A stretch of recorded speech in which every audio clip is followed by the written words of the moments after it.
అంటున్నాడు చక్కగా.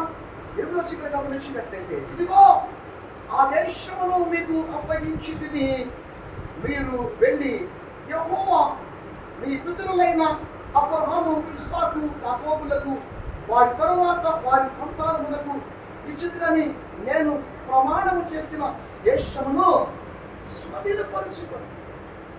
ఇశ్రాయేలు జనాంగం చూస్తున్నారంటే, ఐగుప్తులో ఉన్నప్పుడు దేవుడికి మొరపెట్టారు, మేము బానిస బతుకుతున్నాము, కష్టాల మధ్య ఉంటున్నాము, బాధల మధ్య ఉంటున్నాము, ఇబ్బందుల మధ్య ఉంటున్నాము, స్వతంత్రంగా మేము ఏమైనా బానిస జీవితం జీవిస్తున్నాం, పాపిష్టి జీవితం జీవిస్తున్నాం, సరిగా జీవించలేకపోతున్నాం, మమ్మల్ని విడిపించయ్యా. మా పితరులైనటువంటి అబ్రహాముకు నువ్వు వాగ్దానం చేసేవయ్యా, ఇదిగో వాగ్దాన దేశము, కనాను దేశము, పాలు తేనెలు ప్రవహించు ఆ మంచి దేశము స్పష్టంగా మాకు ఇచ్చే కదా ప్రభా, దానికి చేర్చయ్యా అని వారు మొరపెట్టినప్పుడు దేవుడు ఏం చేశాడంటే, వారి మొర్ర ఆలకించి మోషే ద్వారా ఐగుప్తుల నుంచి విడిపించి ఎర్ర సముద్రము దాటించి వారిని వెలుపలికి తీసుకుని వచ్చి వారిని సీనాయి కొండ వద్దకు వారిని చేర్చిన తర్వాత ఈ అరణ్యంలో వారు ఏం చేస్తున్నారంటే 40 సంవత్సరాలు సీనాయి కొండ వద్దనే వారు జీవించారు. సీనాయి కొండ మీదకి పరిశుద్ధాత్మ దేవుడు యెహోవా దిగి వచ్చినప్పుడు సీనాయి కొండ దగ్గరికి వచ్చి వారు నివసిస్తున్నారు. ఇలా 40 సంవత్సరాలు వారు అలాగే జీవిస్తున్నారు. ఉదయాన్నే లెగుస్తారు, మన్నా వస్తుంది, మన్నా తెచ్చుకుంటున్నారు, ఉదయం మధ్యాహ్నం సాయంత్రం నింపుకుంటున్నారు, సాయంత్రం వేళ చక్కగా మంచినీళ్ళు వారు మనలో నుంచి నీళ్ళు వస్తే నీళ్ళు తీసుకుంటున్నారు. పగలు ఎటువంటి మేఘము దెబ్బ ఎడ దెబ్బ తగలకుండా అక్కడ ఆయన అగ్ని అది మంచి ఆకాశముగా ఆయన ఉంటున్నాడు, మేఘ స్తంభముగా ఉంటున్నాడు. రాత్రికాల సమయంలో ఏ చీకటి లేకుండా అగ్ని స్తంభంగా ఉంటున్నాడు. ఏ చీకు చింత లేదండి, మరి ఏ బాధ లేదు. పని చేయకుండా కష్టపడకుండా చక్కగా తింటూ ఉన్నారు, 3 పూట్ల మంచి నీళ్ళు తాగుతూ ఉన్నారు. వస్త్రాలంట వాళ్ళేదంట, వారికి ఇబ్బంది కలదంట, వారి చెప్పులు వారు కూడా వారికి మాయలేదంట. మంచిగా వారు జీవించుకుంటూ వారు ఉంటూ ఉన్నారు. వారు ఆదివారం కాగానే వారు సీనాయి కొండ వద్దకు వెళ్తున్నారు, చక్కగా దేవుడిని ఆరాధిస్తున్నారు, దేవుడిని మహిమపరుస్తున్నారు, దేవుడిని స్తుతిస్తున్నారు, ఇంటికి వస్తున్నారు, కూర్చుంటారు, మన్నాను పూజిస్తున్నారు, నీరు తాగుతున్నారు, ప్రభువులు చక్కగా కుటుంబంలో సంతోషంగా పిల్లలతో సంతోషంగా జీవించుకున్నారు. ఇలా 40 సంవత్సరాలు ఏం చేస్తున్నారంటే సీనాయి కొండ వద్దనే జీవిస్తున్నారు. 40 సంవత్సరాలు అరణ్యంలోనే జీవిస్తున్నారు. కానీ వారు ఎందుకు బయటకు వచ్చారో ఆ వాగ్దాన దేశాన్ని వారు మర్చిపోయారు. ఆ వాగ్దాన దేశం చేరడానికి ప్రయాసపడలేకుండా ఉంటున్నారు. ఆ పాలు తేనెలు వచ్చే దేశమును వారు గుర్తు చేసుకోకుండా ఈ 40 సంవత్సరాలు ఏం చేస్తున్నారంటే సీనాయి కొండ వద్దనే అరణ్యములోనే వారు జీవించుకుంటూ ఉన్నారు.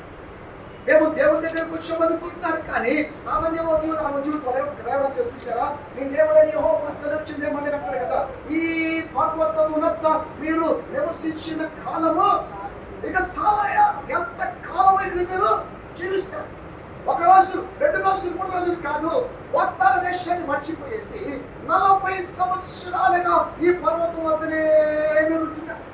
ఆరాధనకు వస్తున్నారు, ఆరాధించి ఇంటికి వెళ్తున్నారు, చక్కగా భుజిస్తున్నారు, సంతోషంగా తాగుతున్నారు, కుటుంబాలతో ఆనందంగా జీవించుకుంటూ ఉన్నారు. కష్టం లేదు, కానీ లేదు, ఇబ్బంది లేదు, ఏ చీపు చింత లేకుండా సంతోషంగా జీవిస్తున్నారు. కానీ మీరేం చెప్తారంటే ఆ నిత్య రాజ్యానికి చేరడానికి, ఆ కనాను దేశానికి చేరడానికి ప్రయాస లేని వారిగా మీరు ఉంటూ ఉన్నారు. ఈరోజు సంఘం ఏం చేస్తున్నారంటే, ఒకరోజు మనము దేవుడిని ఎరగని వారిగా మనం ఉంటున్నాం, ప్రభువుని ఎరగని వారిగా మనం ఉంటున్నాం, దేవునితో సహవాసం లేని వారిగా మనం జీవిస్తున్నాం. ఈ లోక సంబంధుల వలె లోకానుసారముగా లోక కోరికలు ఆశలు దురాశలు కలిగి పాపకుండా చక్కగా ఈ లోకములో పాపిష్టి జీవితం జీవించుకుంటూ మనం ఉంటున్నప్పుడు దేవుడు తన కృపలో మనల్ని జ్ఞాపకం చేసుకునేసి ఆ పాపిష్టి జీవితం నుంచి మనల్ని విడిపించిన తర్వాత మనము బాప్తిస్మం ద్వారా రక్షణ ద్వారా క్రీస్తులోనికి మనం వచ్చి సంఘానికి మనము చేర్చబడి చేస్తున్నామంటే చక్కగా ఆదివారం నాడు మందిరానికి వస్తున్నాము, ప్రార్థన చేస్తున్నాము, చక్కగా పాటలు పాడుతున్నాము, స్తుతిస్తున్నాము, ఆరాధన చేస్తున్నాము, వాక్యాన్ని వింటున్నాము, ఇంటికి వెళ్ళిపోయేసి మళ్ళా మన కుటుంబాలతో, మన పనులతో, మన సంతోషాలతో, మన ఆనందాలతో మన లోకంలో జీవించుకుంటూ ఉన్నాము. కానీ పరలోక రాజ్యానికి చేరడానికి ఒక ప్రయాస లేని వారికి క్రీస్తు దేవుడు అడగదు.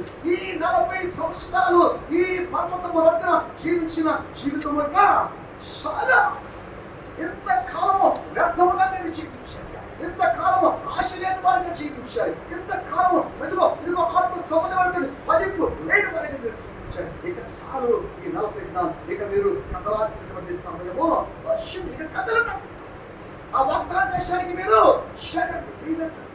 ఇశ్రాయేలు జనాంగం చెప్తారంటే ఆత్మీయ స్థితిలో ఎదుగుదల లేని వారు ఉంటారు.